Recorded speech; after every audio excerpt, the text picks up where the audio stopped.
কেঁদো না, আমি তোমার মাকে মুক্ত করতে সাহায্য করব। আচ্ছা ঠিক আছে, আমি আমার মায়ের খোঁজে যাচ্ছি। আমি যদি কোনোদিন বিপদে পড়ি তুমি আমাকে বাঁচাতে আসবে।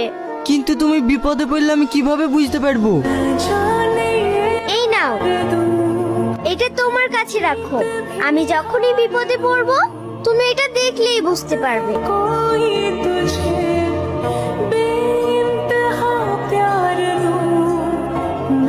আজ আমি দীর্ঘ 7 বছর সাধনার পর পৃথিবীর সমস্ত শক্তি অর্জন করতে চলেছি।